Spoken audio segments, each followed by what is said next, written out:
Again, may have let that go too long, but I like it.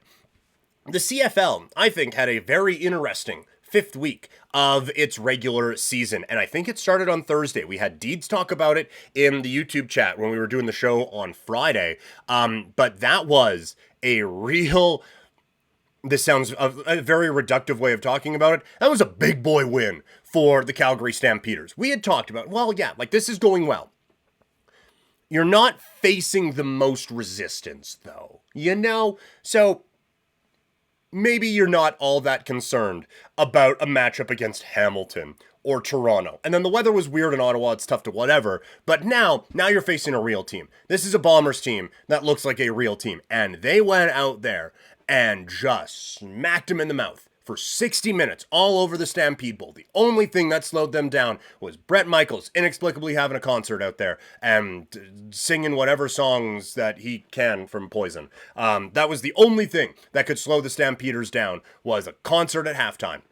This team was on fire in this game. And we talked about, like, hey, don't worry about the touchdown numbers with Vernon Adams. They'll come around. That offense put up some big points, and the defense kept them off. And that was the biggest, like, oh, okay, we see you. We see you, Calgary Stampeders, putting up that type of defensive performance against this good Winnipeg offense.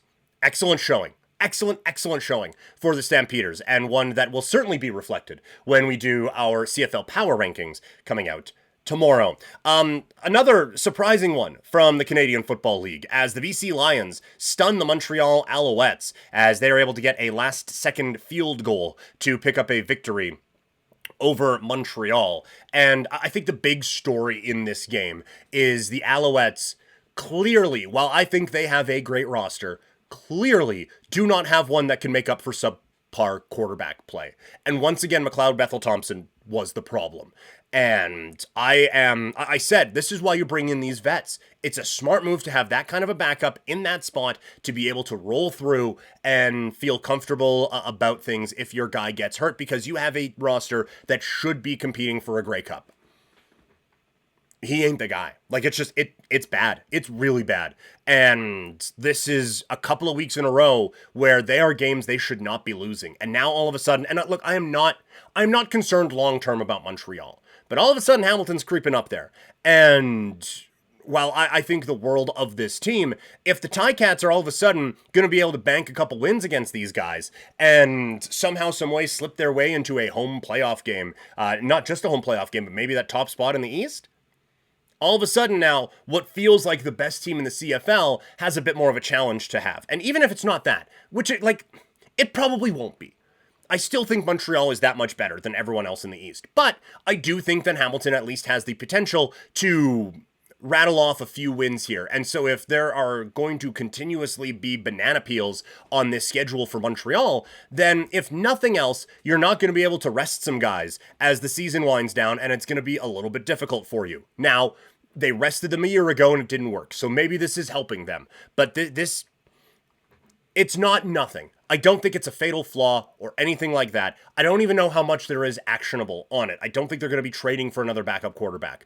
But it is just something to note. And for the Lions, god damn did they need a win like this. Nathan Rourke is very clearly showing that he can be a very dynamic force at the quarterback spot. And it's a tough Montreal defense to deal with, but still to come up with a couple of big plays late to win that football game was huge for them. And I think could be a bit of a starting block for the BC Lions going forward. We talked about the Hamilton Tiger Cats. They come up with a strong performance against the Toronto Argonauts as that offense put on a show.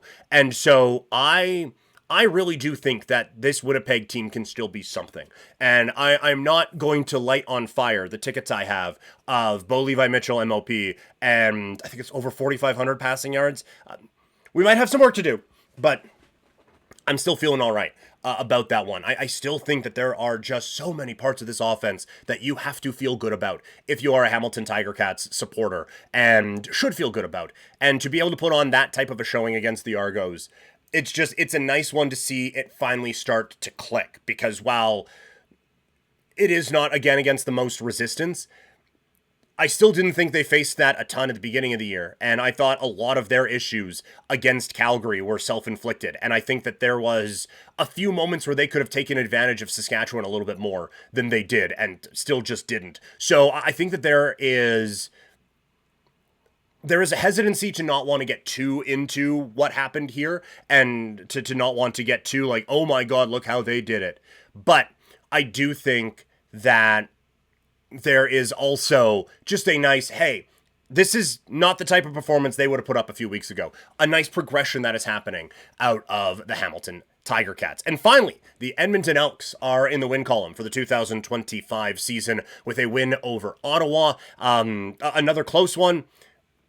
It is one that, again, Ottawa's defense is not very good, so for Edmonton to be able to put up 38, again, it's good that they did that against humans, right? Like, it's great that it was not just a practice, and hey, look at that, we just put up a bunch of points.